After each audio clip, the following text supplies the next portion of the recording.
Hi everyone, welcome back to the channel. Today I'm going to review AHA body serum. I'm starting this review with products that may show faster and more noticeable results. I've been using this body serum since 18 July 2025, and as of February 2026, I'm still using it. However, this is my last bottle as I'll be moving on to another product after this. Now, for the disclaimers, this is not a skin bleaching product. It's a product designed to help improve hyperpigmentation and skin texture. The main purpose of this video is to give you realistic expectations. I bought this product with my own money, and all opinions shared here are my own, but they are also aligned with most clinical research on AHA and exfoliating body products. Before I start talking about the ingredients, I want to clarify something. From now on, I'll be referring to the AHA serum from the first brand as AHA1 and the one from the second brand as AHA2. As you may have noticed, I'm reviewing two AHA body serums from two different brands. Since both products share many similar ingredients, I think it makes sense to include them in one single video. Some of the shared ingredients between AHA1 and AHA2 include glutathione, arbutin, allantoin, niacinamide, vitamin C, vitamin E, glycerin, and lastly, carbomer and carbopyl, or whatever this is, which functions mainly as texture and thickening agents. Now, here's something important to point out. Despite AHA1 being marketed as an AHA serum, it actually does not contain any alpha hydroxy acid, at least based on the ingredient list. Of course, it's possible that I misread the list, but from what I can see, there is no actual AHA present. On the other hand, AHA2 does contain a real AHA, specifically lactic acid.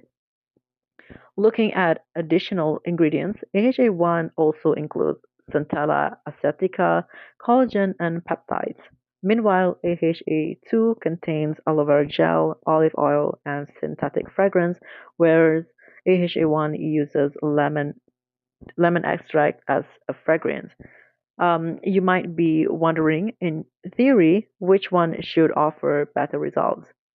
Based purely on formulation, I believe AHA2 has the advantage because it contains a real AHA, and AHA helps with chemical exfoliation, which can improve skin texture and also enhance the penetration of active ingredients. While the brightening ingredients work to reduce melanin over time. However, this is still theoretical.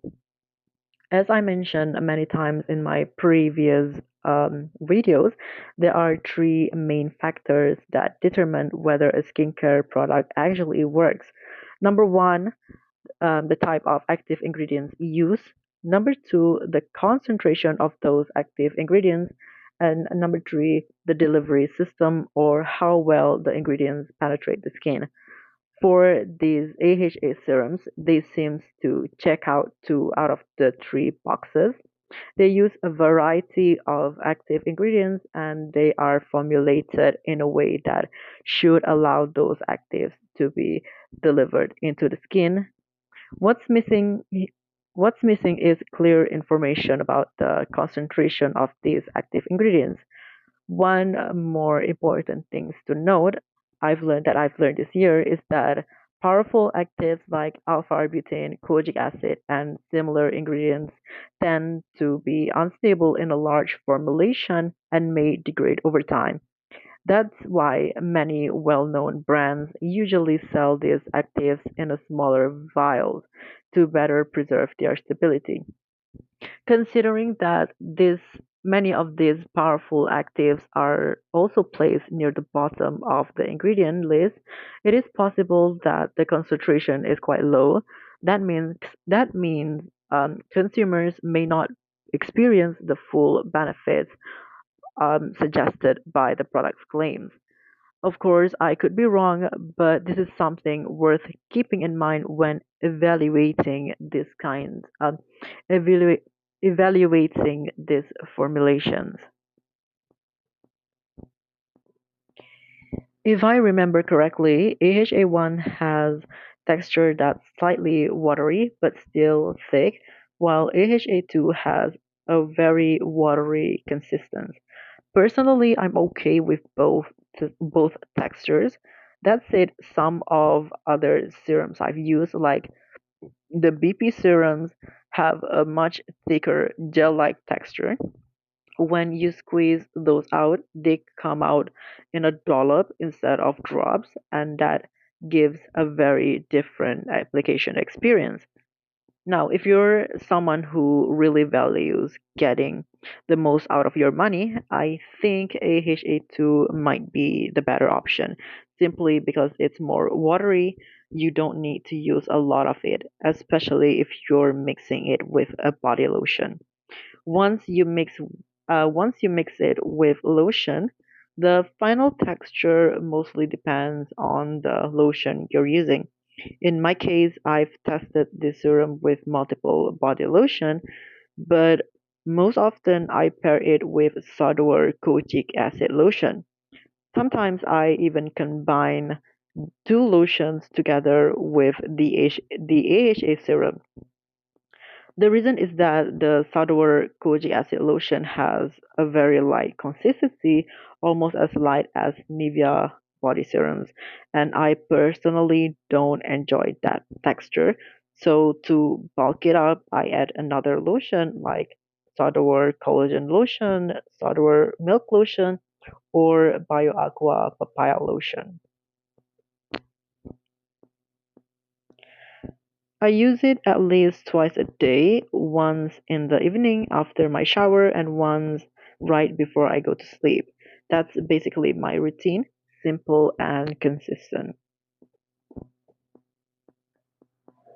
I feel like these serums are generally suitable for people with normal skin. However, if you have eczema, psoriasis, or very sensitive skin, you'll need to be extra careful. Always read the ingredient list and check if there's anything that might trigger inflammation or unwanted reactions. One key sign you should pay attention to is itchiness. That's usually an early warning that your skin may not be tolerating the product well.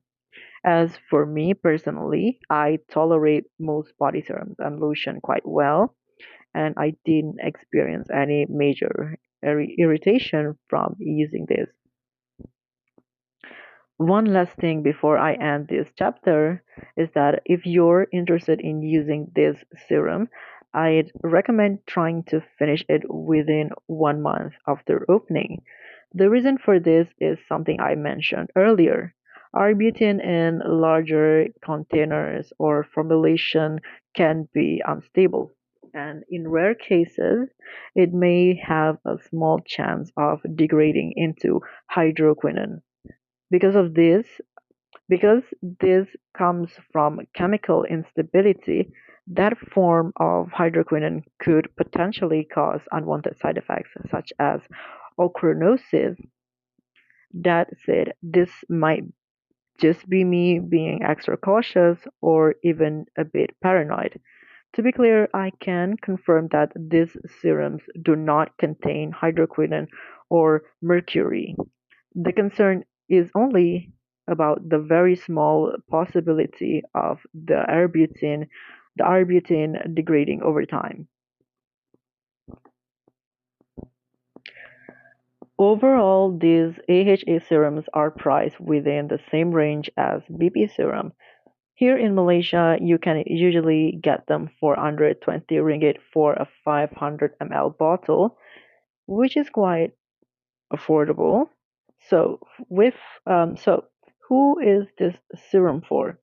This serum is best suited for individuals with normal skin. If you have sensitive skin, you'll need to be extra careful, and I'd recommend trying to finish the product within 1 month after opening. In terms of effectiveness, results may vary from person to person. For most people, this serum works better as a maintenance product, especially if you've already achieved results from prescription creams or in-clinic treatments. It may help reduce some form of hyperpigmentation, but don't expect it to bleach your skin or turn your skin white. For me personally, I did notice that it helped lighten my tan, but my tan lines were still visible, so the results weren't very dramatic.